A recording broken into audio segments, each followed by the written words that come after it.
Assalamualaikum teman-teman, selamat datang kembali di video bercerita. Hari ini saya akan menceritakan tentang tragedi tenggelamnya sebuah kapal. Masih ingatkah kalian dengan tragedi tenggelamnya kapal Achita sekitar 17 tahun yang lalu, yaitu sekitar tahun 2007. Waktu itu saya masih kelas 4 SD. Jadi kronologis kejadiannya seperti ini teman-teman.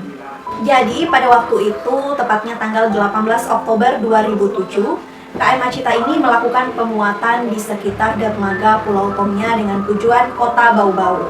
Dan pada waktu itu bertepatan dengan 4 hari setelah Lebaran Idul Fitri. Jadi bertepatan dengan arus balik mudik Lebaran dari Pulau Tomia ke kota-kota lainnya. Dan pada waktu itu KM Achita ini berlabuh di tengah laut teman-teman. Jadi penumpang harus naik sampan atau perahu dari dermaga, dari pelabuhan menuju ke tengah laut untuk naik kapal Achita ini. Kapal Achita ini memiliki penumpang pada waktu itu 103 orang yang memiliki tiket. Padahal sebenarnya muatan kapal ini maksimal untuk orang dewasa itu hanya sekitar 30 orang saja. Namun si nahkoda kapal ini ketika mengajukan dokumen untuk surat izin berlayar itu melaporkan bahwa kapal ini memiliki penumpang sebanyak 60 orang. Jadi jam 8 pagi si nahkoda ini menandatangani surat izin berlayar, dan pada waktu itu satuan wilayah kerja tidak ada di tempat, sehingga ini diwakili dengan pembantu dari Satwilker ini tadi teman-teman. Dan sekitar jam 10 pagi KM Achita ini selesai melakukan pemuatan dengan rincian 103 penumpang yang memiliki tiket, kemudian 60 penumpang yang tidak memiliki tiket, 11 awak kapal, 9 unit motor, kemudian 4 ton ikan asin, lalu 4 karung rumput laut yang masing-masing karung itu beratnya 200 kg, dan juga 4 drum yang nantinya akan diisi dengan air laut sekitar dengan berat drum itu sekitar 250 kg per drumnya. Setelah selesai melakukan pemuatan, nahkoda memerintahkan ABK kapal untuk bersiap karena mereka hendak berlayar, dan para ABK ini kembali ke posisinya masing-masing. Kemudian sekitar pukul 10.30 KM Achita ini mulai lepas jangkar, dan ketika jangkarnya itu dilepas teman-teman, posisi KM Achita ini mengalami oleng atau keseimbangannya, stabilitasnya itu kurang baik. Ini disebabkan karena adanya muatan penumpang di geladak 1 dan geladak 2, kemudian di dek kapal itu muatannya kurang. Sekitar pukul 10:30 ini si nahkoda tadi memerintahkan para ABK untuk mengisi drum itu dengan air. Sekitar 4 drum itu semuanya diisi dengan air laut full penuh dan diletakkan di dek pauta kapal supaya menjaga keseimbangan kapal ini agar stabil. Dan sekitar pukul 11 KM Achita ini mulai berlayar meninggalkan dermaga Tomia dan menuju ke kota Bau-Bau dalam keadaan yang stabil, di mana cuaca pada waktu itu sangat cerah dan ombak juga tenang. Pelayaran dilakukan dengan waktu tempuh sekitar 12 jam, dan selama itu para nahkoda dan juga ABK kapal ini tidak berhenti melakukan kontrol di atas kapal. Jadi mereka hanya saling bergantian ketika yang satunya makan atau ke kamar mandi. Setelah itu mereka full melakukan kontrol di atas kapal secara totalitas. Dan pada pukul 21, pukul 9 malam, kapal ini mulai mendekati kota Bau-Bau sekitar 4 mil dari pelabuhan jembatan Batu. Dan pada saat itu salah satu dari para penumpang di kapal tersebut sudah mulai, yang tadinya berdiam diri, sekarang sudah mulai bergerak dan siap-siap akan turun karena sebentar lagi akan tiba di kota Bau-Bau. Dan salah satu penumpang yang ada di geladak 2-nya itu menyampaikan bahwa dia mendapatkan sinyal, dan pada waktu itu memang di Pulau Tomia sendiri itu belum ada sinyal. Jadi ketika kita mendapatkan sinyal itu rasa senangnya luar biasa. Dan ketika si penumpang di geladak 2 ini mulai memberitahu bahwa dia sudah mendapatkan sinyal, akhirnya banyak penumpang lainnya berusaha untuk mencari sinyal di tempat di geladak 2 ini tadi teman-teman.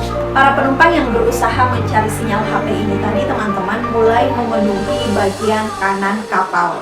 Dan sesaat kemudian kapal miring 90 derajat, dan melihat kondisi tersebut para ABK dari kapal ini mulai mengambil tindakan dengan menetralkan posisi handle mesin. Para penumpang yang berada di geladak kedua dan atap kapal itu telah banyak yang tercebur ke laut, teman-teman, gara-gara kapal miring 90 derajat. Dan beberapa saat kemudian kapal itu terbalik 180 derajat, dan pada waktu itu memang di kapal KM Acita itu juga disediakan pelampung, namun karena kejadiannya sangat cepat dan tidak ada tanda-tanda bahwa kapal Acita itu akan tenggelam, cuaca juga sangat bagus, maka tidak ada persiapan sama sekali dari para penumpang, sehingga mereka tidak sempat menggunakan pelampung yang disediakan di kapal Acita itu tadi. Dan kejadian kecelakaan tersebut akhirnya diketahui oleh kapal-kapal ikan yang ada di sekitar perairan tersebut, dan juga diketahui oleh Basarnas yang kebetulan sedang melakukan latihan di perairan kota Bau-Bau. Mereka pun segera memberikan pertolongan dan melakukan evakuasi. Dari kejadian ini yang meninggal 1 orang awak kapal dan 30 orang penumpang itu dinyatakan meninggal dunia. Kemudian sekitar 25 orang luka-luka, 9 orang dinyatakan hilang dan tidak ditemukan sampai sekarang, dan sisanya dinyatakan selamat.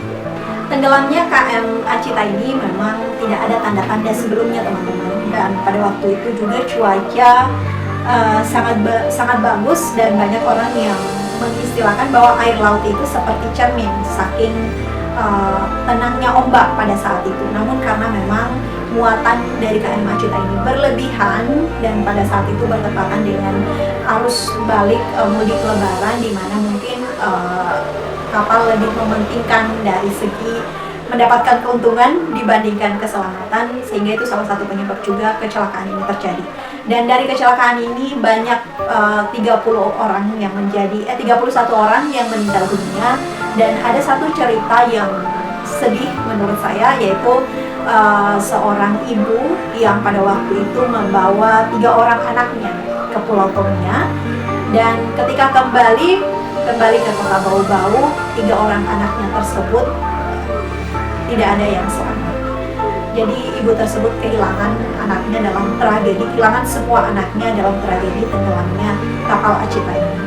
Padahal kalau dihitung-hitung, kota Bau-Bau sudah kelihatan pada waktu itu, dan ketiga anaknya ini juga sudah dijemput oleh ayahnya, dan pada waktu itu bahkan ayahnya sudah dari rumah itu sudah menyiapkan air panas, juga membuat telur goreng untuk ketiga anaknya ini, untuk menyambut ketiga anaknya ini. Namun ternyata ketika tiba di pelabuhan, yang informasi yang didapat ada kapal dari Tomia yang tenggelam, dan satupun dari anaknya itu tidak ada satupun dari anaknya yang berhasil diselamatkan.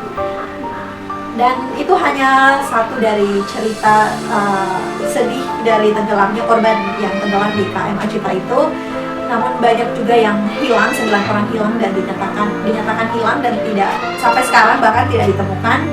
Dan banyak cerita-cerita sedih dari tenggelamnya 31 orang. Oke teman-teman, sekian konten bercerita hari ini. Teman-teman yang mungkin punya pengalaman atau pengen ada rekomendasi cerita apa lagi yang akan dibagikan, bisa sharing di kolom komentar. Don't forget to like, comment, share, and subscribe, and see you on the next video. Bye bye.